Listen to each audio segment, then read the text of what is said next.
The Tarkalian captive's arm snapped with a sickening crack as Scott wrenched it behind his back, the human's eyes blazing with cold fury. Acrid smoke stung Scott's nostrils while he surveyed the hellscape of toppled buildings and mangled bodies strewn across the blood-soaked streets. The once proud Tarkalian city lay in ruins, its inhabitants butchered without mercy. Scott released the whimpering soldier, watching him crumple to the rubble-strewn ground. "Please, human," the Tarkalian gasped, his voice trembling. "I beg you in the name of mercy, do not unleash your ancient warbeasts upon us. We cannot withstand their fury." Scott's jaw clenched, his battle-hardened features etched with barely suppressed rage. He'd witnessed countless atrocities in his years fighting the merciless Zorgon invaders, but this was something else entirely. The Tarkalians, once humanity's steadfast allies, had turned on their own people, slaughtering innocents with reckless abandon. The human veteran's hand tightened around the hilt of his plasma blade, the weapon's hum echoing in the eerie silence. He fixed the Tarkalian with a piercing stare, his voice low and gravelly. "I'll stop the warbeasts when your kind stops butchering civilians. You reap what you sow." The Tarkalian's shoulders slumped in defeat, his eyes wide with fear. He knew the stories of Earth's ancient warbeasts, genetically engineered monstrosities from humanity's dark past. If Scott unleashed them upon the Tarkalian forces, it would mean certain annihilation. But as Scott turned to stride away, leaving the soldier to his fate amidst the ruins of his civilization, a grim realization settled in his gut. The Zorgon threat was growing by the day, and without the Tarkalians' aid, humanity stood little chance of survival. The warbeasts might be their only hope of victory, but at what cost? Scott's mind wandered as he strode away from the captive Tarkalian, the soldier's pleas for mercy still echoing in his ears. He couldn't help but recall the fateful mission from years ago, the one that had first opened his eyes to the true power of humanity's ancient warbeasts. The dense alien foliage seemed to close in around Scott and his squad as they crept through the Zorgon jungle, the cloying humidity clinging to their skin. Lieutenant Hawkins, Scott's second-in-command, sidled up beside him, his face etched with concern beneath his combat helmet. "Boss, I've got a bad feeling about this," Hawkins muttered, his eyes darting from shadow to shadow. "Intel says the Zorgons have been experimenting with some kind of new bioweapon. What if we're walking into a trap?" Scott's gaze never wavered from the path ahead, his finger resting lightly on his plasma rifle's trigger. "Doesn't matter. We have our orders. If the Zorgons are cooking up some new way to slaughter innocents, it's our job to put a stop to it." No sooner had the words left his mouth than a blood-curdling shriek rent the air.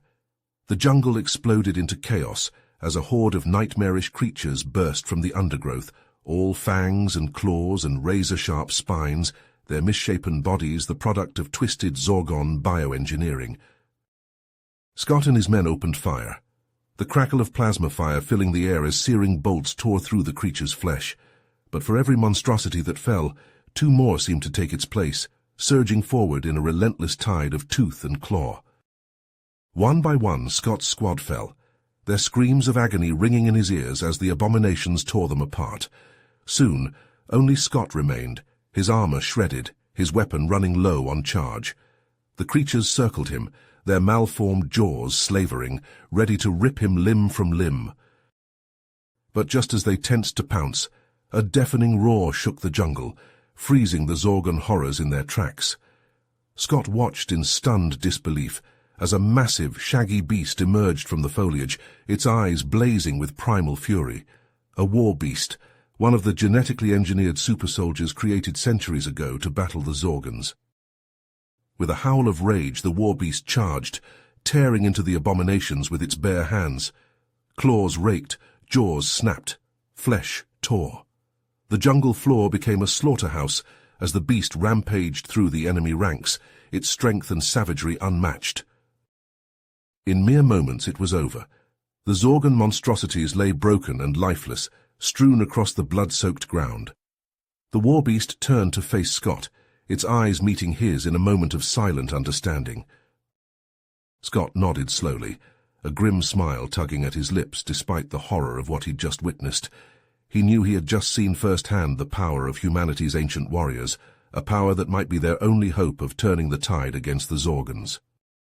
Scott's boots thudded against the polished floor as he stood before the Tarkalian High Council, his arms folded across his chest. The councillors' faces were drawn and haggard, their eyes wide with barely contained panic. "Please, you must understand," one of them pleaded, his voice quavering. "The Zorgons have driven us to the very brink of annihilation. We had no other choice but to take drastic action if we hoped to survive." Scott leaned forward, his eyes narrowing to slits. "Drastic action? That's what you call butchering innocent people? Gunning down women and children in the streets?" The councillors glanced at each other nervously, their mouths opening and closing like beached fish. But before any of them could formulate a response, a massive explosion shook the building to its foundations. Scott spun on his heel, his eyes widening as he saw a gargantuan Zorgon warship descending from the clouds, its weapons already raining destruction upon the city below. He didn't hesitate, sprinting from the council chambers as he snatched his communicator from his belt. "This is Robertson. Unleash the Warbeasts now. I repeat, let the Warbeasts loose. We've got Zorgons incoming, and they sure as hell aren't here to negotiate." As Scott raced through the war-torn streets, weaving between chunks of rubble and sizzling energy blasts, a sight suddenly brought him skidding to a halt. It was Vega, the Tarkalian soldier from before, his legs crushed beneath a collapsed building, his face twisted in agony. For a split second, Scott wavered. Then, jaw clenched, he made his choice. Darting to Vega's side, he gripped the edge of the rubble and heaved with all his strength, lifting it just enough for the Tarkalian to claw his way free. Vega stared up at him, shock and confusion warring in his eyes. But before he could utter a word, Scott shoved a spare blaster into his hands. "You want to live, then fight. You want your species to survive this, then stand with us against the Zorgons. What's it gonna be?" With that, Scott whirled and sprinted back into the chaotic melee, leaving Vega to choose his path. Rounding a corner, Scott found himself face to face with a squad of Zorgon shock troopers, their weapons trained squarely on his chest. But before they could squeeze their triggers, a massive shape plummeted from the sky, pulverizing the Zorgons beneath its sheer bulk. Scott looked up to see a pack of Warbeasts, their eyes blazing with primal rage, ripping into the Zorgon lines like a force of nature unleashed. The tide of the battle shifted as the Warbeasts tore through the enemy ranks, their strength and savagery beyond anything the Zorgons could withstand. Scott grinned savagely as he joined the fray, his blaster spewing death at the alien invaders. For the first time in what felt like an eternity, a tiny spark of hope flickered to life in his chest. With the Warbeasts fighting alongside them, maybe, just maybe, humanity and the Tarkalians actually stood a chance of survival. Scott charged headlong into the battle, blaster blazing, the roars of the Warbeasts and the screams of the dying Zorgons ringing in his ears. He wove through the chaos like a man possessed, his every shot finding its mark, his every movement perfectly in sync with the rampaging Warbeasts. With a ferocious battle cry, Scott charged into the fray, blaster blazing. Vega was right beside him, the two warriors fighting as one. They tore through the Zorgon ranks, plasma bolts sizzling past their heads as they pushed relentlessly toward the looming command ship. A hulking Zorgon mech suit smashed through a crumbling wall, its heavy cannons swiveling to lock onto Scott and Vega.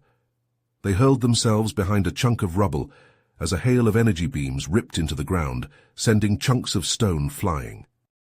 Scott locked eyes with Vega, a desperate plan taking shape. "Draw its fire," he roared over the chaos. "I'll hit it from behind." Vega gave a curt nod. Sucking in a breath, he vaulted from cover, blaster spitting crimson bolts at the mech's armored hull. The Zorgon pilot swung his cannons to track Vega, the mech's servos whining. Scott seized his chance.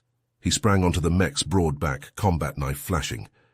With a savage cry, he rammed the blade into the control panel. Sparks erupted from the rent metal as the pilot howled in fury, the mech bucking like a wild beast. But it was too late. The mech convulsed, hydraulics screeching, It tottered drunkenly, then crashed to the ground in a tortured heap of metal. Scott leapt clear a heartbeat before the ruptured power core detonated, the blast wave slamming him to the rubble-strewn street. Vega was at his side in an instant, hauling him to his feet. Scott clenched his jaw against the pain, his eyes fixed on the command ship. "We have to reach that ship," he grated. "It's the only way to end this." Vega clasped his shoulder, his expression grim. Together they forged ahead, the rampaging warbeasts clearing a path through the Zorgon horde. As they neared the ship, a phalanx of elite Zorgon guards emerged to block their advance. Nictitating membranes flickered across cold reptilian eyes as they leveled their pulse rifles at the charging humans. Scott and Vega dove for cover, exchanging a tense glance. This would be their most brutal fight yet. Suddenly, an earth-shaking roar split the air. Scott's head snapped up to see a massive warbeast, a veritable behemoth among its kind, thundering toward the Zorgon elites. The beast hit their line like a force of nature, fangs and claws rending armor and flesh with savage abandon. In moments, the elite guard was reduced to bloody ruin. The warbeast swung its massive head to regard Scott, ancient eyes gleaming with feral intelligence. A sudden realization crashed over Scott like a wave. This was no mere warbeast, but the legendary pack leader spoken of in hushed whispers, a creature of unrivaled strength and cunning. The beast held Scott's gaze for a long-waited moment. Then, with a flex of coiled muscle, it bounded toward the command ship. Its intent was unmistakable. Scott and Vega locked eyes, a shared resolve hardening their features. Then, as one, they charged after the beast, hurtling headlong into the maw of the enemy ship. The final battle was upon them. Scott, Vega, and the Alpha Warbeast hurtled through the Zorgon command ship's winding corridors, their weapons spitting plasma as they cut down the enemy troops in their path. The Warbeast's claws and fangs tore through Zorgon armor like paper, leaving a trail of broken bodies in its wake. As they neared the bridge, Scott's communicator buzzed to life. He ducked behind a bulkhead, his heart pounding as he listened to the message from human high command. The Zorgon homeworld had been found. A massive fleet was already en route, ready to reduce it to ashes. Scott's gut clenched as the implications sank in. The war would end, but at the cost of millions of innocent Zorgon lives. He looked to Vega, his eyes hard. "You have to go. Take the Warbeast and evacuate as many Tarkalian civilians as you can." Vega's eyes widened. "What about you?" "I'll stay behind. Someone has to make sure this ship never reaches the Tarkalian system." "Scott, no, you can't." "This is the only way, Vega. The only way to save your people." Scott gripped Vega's shoulder, his gaze intense. "Go. Now." Vega hesitated, then nodded, his jaw tight. He turned to the Warbeast, which regarded him with those ancient, intelligent eyes. Together they sprinted back the way they had come, towards the escape pods. Scott watched them go, then turned back to the bridge, his blaster gripped tight. He fought his way through the last of the Zorgon defenses, the stench of burnt flesh and ozone thick in the air. He burst onto the bridge, his blaster leveled at the Zorgon commander. The alien sneered, its reptilian features twisted with hate. "You're too late, human. Even if you destroy this ship, our fleet will still annihilate your worlds." Scott smiled grimly, holding up a detonator. "Not if I have anything to say about it." He thumbed the button. Explosions bloomed throughout the ship, the charges he had planted earlier ripping through bulkheads and power conduits. The commander roared in fury, lunging at Scott with claws outstretched. But it was too late. The ship bucked and heaved as its reactor went critical, the deck splitting apart beneath their feet. Scott closed his eyes, images of his fallen comrades flashing through his mind. Hawkins, Ramirez, Davis, so many lives lost, so much sacrifice. But it hadn't been in vain. The Warbeasts and the Tarkalians would live on. They would carry the fight forward even as he fell. The ship tore itself apart around him, the scream of rending metal drowning out all other sound. Scott took one last breath, a final prayer on his lips. Then the world dissolved into fire, and he knew no more. In the skies above the Zorgon homeworld, 1,000 suns bloomed as the human fleet unleashed its wrath. The planet's surface boiled away, its cities and people reduced to ash on the cosmic wind. And with that it was over. The war that had consumed a galaxy ended in a heartbeat, but the cost had been beyond reckoning. On the shattered surface of Tarkus, Vega picked his way through the rubble of what had once been a thriving city. The Warbeast padded at his side, its fur matted with blood and dirt. They had saved as many as they could, but it hadn't been enough. It would never be enough. Vega looked up at the stars, tears stinging his eyes. Somewhere out there, a human warrior had given his life so that the Tarkalian race might survive, a sacrifice that would echo through the ages. He turned to the Warbeast, laying a hand on its shaggy head. "Come on, old friend, we have work to do." Together they walked into the ruins, ready to begin the long, slow process of rebuilding. The war was over, but for the survivors, the struggle was just beginning. Remember, this story segment you just wrote is not the ending. You will be continuing it in the next message. So don't wrap things up or conclude. Instead, end the story segment abruptly like this, because there is more to write. You have reached the end of the story. If you enjoyed this story and want to support us, please leave a like and subscribe to our channel, and for every comment that says 88, I will heart every single one of them. Thank you for your time.